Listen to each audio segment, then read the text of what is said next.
할렐루야. 2022년 1월 11일 화요일 아침 기도회를 시작하겠습니다. 오늘도 주님의 귀한 말씀을 묵상하고 또 함께 기도함으로 복된 하루를 누리는 우리 모든 성도님들 되시기 바랍니다. 오늘 말씀은 요한복음 4장 1절부터 14절까지의 말씀입니다. 예수께서 제자를 삼고 세례를 베푸시는 것이 요한보다 많다 하는 말을 바리새인들이 들은 줄을 주께서 아신지라. 예수께서 친히 세례를 베푸신 것이 아니요 제자들이 베푼 것이라. 유대를 떠나사 다시 갈릴리로 가실새 사마리아를 통과하여야 하겠는지라. 사마리아에 있는 수가라는 동네에 이르시니 야곱이 그 아들 요셉에게 준 땅이 가깝고 거기 또 야곱의 우물이 있더라. 예수께서 길 가시다가 피곤하여 우물 곁에 그대로 앉으시니 때가 6시쯤 되었더라. 사마리아 여자 한 사람이 물을 기르러 왔음에 예수께서 물을 좀 달라 하시니 이는 제자들이 먹을 것을 사러 그 동네에 들어갔음이로라.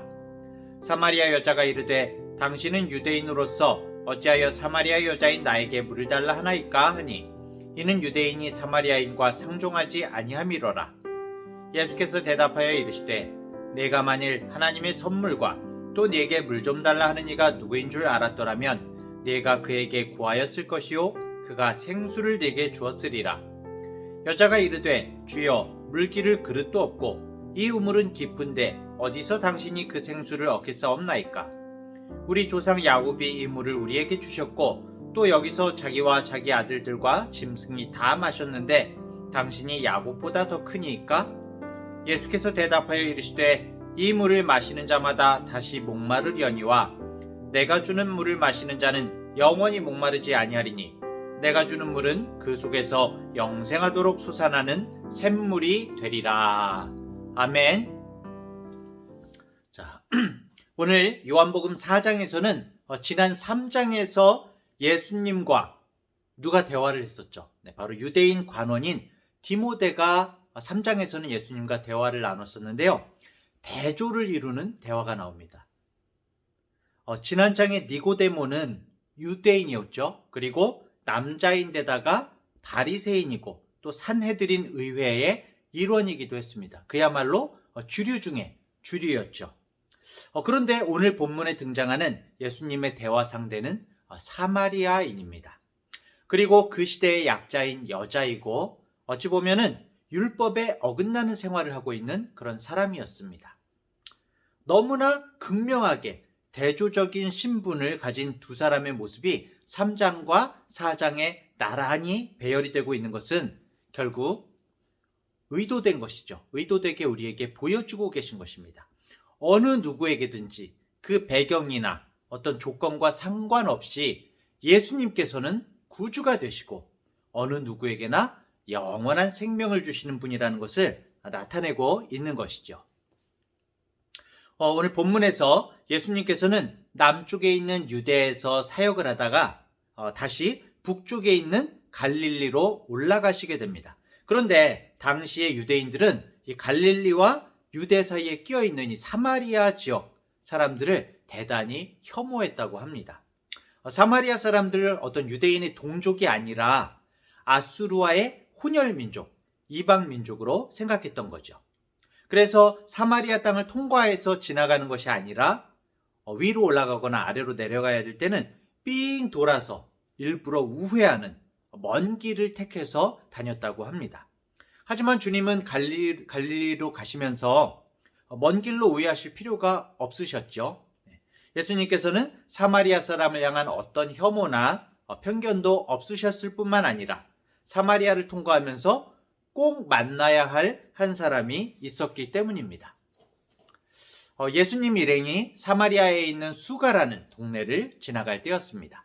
예수님께서 우물 곁에 앉으셨는데 물을 들어온 한 사마리아 여인이 있었습니다. 예수님은 그 여인에게 물을 좀 달라 이렇게 말씀을 하시는데요. 그런데 정말 이 부분에서 예수님께서 진짜 목이 말라서 이 여인에게 물을 달라고 하셨을까요? 사실 실제로는 예수님에게 사마리아 여인이 어떤 물을 떠드렸다, 예수님이 마시셨다는 내용은 성경에 나와 있지는 않습니다. 결국 예수님이 사마리아 여인에게 말을 걸면서 물을 요구한 것은 바로 그 사마리아 여인에게 진짜 중요한 것이 무엇인지, 영원히 목마르지 않는 영생하도록 솟아나는 샘물을 알려주시기 위함이었던 거죠. 물은 사마리아 여인에게 아주 절실한 문제 중에 하나였습니다. 지금도 그렇지만 팔레스타인 지역은 굉장히 건조하고 물이 부족한 상황이죠.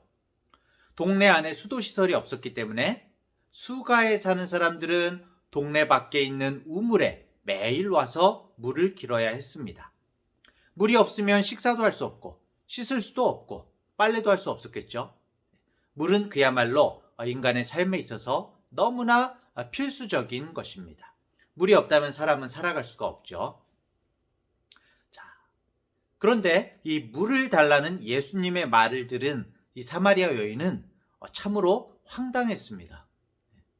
자신에게 너무나 중요하고 가치 있는 것, 물을 달라고 이렇게 말씀하시는 예수님에 대해서도 황당했지만, 당시 유대인이 사마리아인에 대해서 갖고 있는 그런 어떤 강한 정서적인 반감에도 불구하고 유대인인 예수님이 자신에게 말을 건넸다는 점이 너무나 놀랍고 황당한 점이었죠.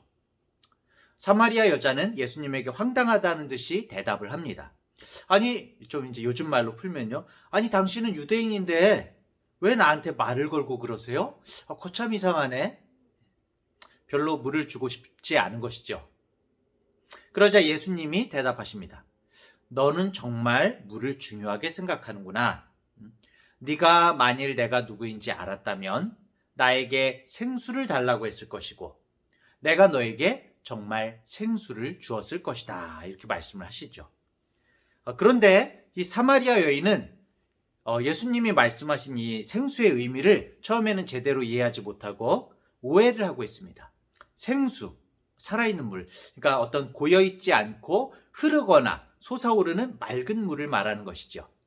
사마리아 여인은 말 그대로 1차적인 뜻, 물리적 의미로만 이 생수를 이해하고 있습니다.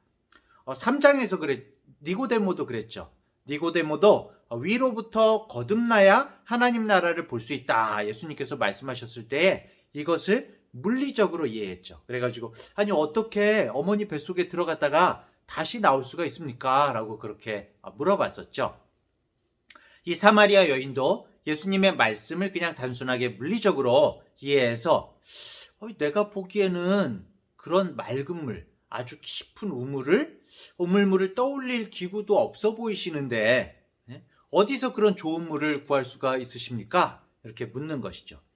이 우물이 자신들의 조상인 야곱이 주어서 우리가 대대로 그 후손이 사는 터전인데 당신이 지금 야곱보다 더 크다고 말하는 것이냐? 이렇게 묻고 있는 것입니다. 여기에 나오는 이 우물, 정말 우리나라 시골의 동네 우물처럼 생각해서는 안 되죠. 팔레스타인의 우물은 한 부족에게 생명을 주는 물이었습니다. 모든 사람과 짐승의 생명이 여기에 달려있는 거죠. 식물도 이것을 먹고 자라죠. 그래서 창세기에는 이삭이 주로 이 오아시스, 우물을 개척하러 다니는데 분쟁이 이 우물을 중심으로 해서 일어나고 있죠. 그런 중요한 우물을 지금 사마리아 성 사람과 짐승이 다 사용하고 있고 그 물로 생명을 유지하고 있는 것입니다.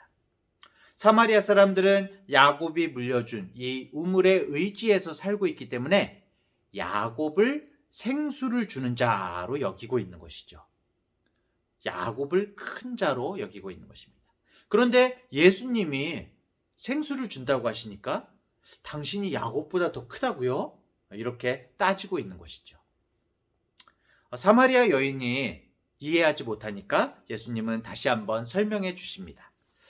그래, 네가 생각하듯이 야곱의 우물이 물리적으로 너희들에게 생명을 주고 너희를 보존시켜 주지만 이 물은 마시고 또 마셔도 또 목이 마르게 되지. 하지만 내가 주는 물을 마시는 자는 영원히 목마르지 않을 것이다. 내가 주는 물은 영원한 생명을 주는 물이기 때문이다. 라고 말씀하고 있는 것이죠. 성도 여러분, 영원히 목마르지 아니하고 영생하도록 솟아나는 샘물, 그것이 무엇이겠습니까? 네, 그것은 바로 예수님 자신이지요.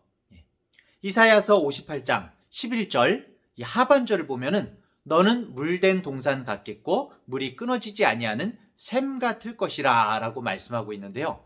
이사야서에서 예언했던 샘물 역시 바로 그리스도이신 예수님을 의미하고 있는 것입니다. 사마리아 여인이 중요하게 생각하고 갈급하게 구하는 것은 물이었습니다. 성도 여러분, 여러분이 정말 마음 깊은 곳에서 갈급하게 구하는 것은 무엇입니까? 눈에 보이는 것들을 우리가 아무리 추구해도 해결되지 않는 오래된 우리의 목마름을 예수님은 알고 계십니다. 예수님은 우리가 목말라 하고 갈급해하는 그곳에서 우리에게 말을 걸어오시죠. 그리고 물으십니다. 너는 지금 굉장히 목말라 하고 갈급해하고 있구나. 하지만 네가 그것을 가지거나 네가 갈급해하는 것을 가지거나 누린다고 해도 다시 목마를 수밖에 없단다. 그리고 정말 우리 안에 계시고 우리의 목마름을 가장 잘 아시는 그 예수님께서 사마리아 여인에게 말씀하셨듯이 우리에게도 말씀하시는 겁니다. 오늘 14절이죠. 내가 주는 물을 마시는 자는 영원히 목마르지 아니하리니 내가 주는 물은 그 속에서 영생하도록 솟아나는 샘물이 되리라. 아멘. 사람은 자꾸 생존을 위한 어떤 필수품에 초점을 맞추어서 살아가려고 하지만 정말 필요한 것은 그것이 아니라 인간의 생존을 주관하시는 하나님을 우리가 의지해야 하는 것입니다. 하나님께서는 예수 그리스도를 통한 영원한 생명을 허락하셨습니다. 그러니까 정말 영원히 목마르지 않고 영생하도록 솟아나는 샘물은 바로 우리 인생의 주인이 되시고 모든 문제 가운데 함께 하시는 예수 그리스도이신 거지요. 예수 그리스도를 만나는 자는 인생의 모든 문제가 해결된다는 것입니다. 물론 문제가 해결된다는 것이 나의 필요한 무엇이든지 해결이 되고 뭔가 세상에 풍족한 것이 나한테 생긴다는 것이 아니라 내가 정말 중요하게 생각하는 것, 내가 가치를 두고 있는 것, 내가 행복과 기쁨을 느끼는 것, 이런 것들, 모든 가치관들이 다 달라진다는 것입니다. 주님 안에서. 더 이상 생존을 위한 것만을 추구하지 않고 진정한 삶의 목적을 알게 되고 그 목적에 따라서 풍성한 삶을, 주님 안에서의 풍성한 삶을 우리가 살아간다는 것을 의미하는 것이죠. 사랑하는 중앙대학교의 성도 여러분, 오늘 본문은 유대인도 외면하고 사마리아 사회도 외면한 작은 여인의 오래된 목마름을 아시는 분이 계셨다고 증언하고 있습니다. 사마리아 여인을 일부러 찾아주셨던 주님, 영원한 생수 되신 주님께서는 구원을 주시려고 먼저 우리를 찾아오십니다. 우리가 먼저 주님을 찾는 것이 아닙니다. 주님은 언제나 우리 곁에 서서 우리의 마음 문을 두드리시죠. 항상 나보다 먼저 나를 생각하시고 불쌍히 여기시는 그 주님의 음성, 주님의 위로, 주님의 은혜를 깨달아서 성령과 진리 되신 예수 그리스도 안에서 마르지 않는 생수, 구원의 기쁨을 회복하고 누리는 우리 복된 성도님들 되시기를 간절히 축원합니다. 기도하겠습니다. 하나님 아버지, 저희들을 택하시고 찾아와 주시고 불러주셔서 감사합니다. 언제나 영원한 생수 되시는 주님의 은혜가 정말 우리에게 있지만 때때로 우리는 깨닫지 못하고 세상 근심 걱정 가운데 빠져 있을 때가 얼마나 많은지를 돌아보게 됩니다.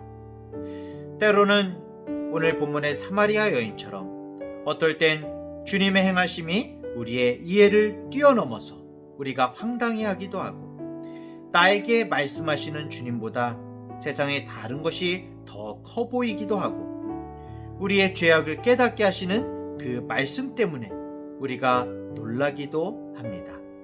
하지만 그런 가운데에도 주님은 우리에게 이 땅에서 비교할 수 없는 영원한 생명을 사모하게 하시고 우리의 구주가 바로 예수 그리스도이심을 깨닫게 하십니다. 주님 진정 감사를 드립니다.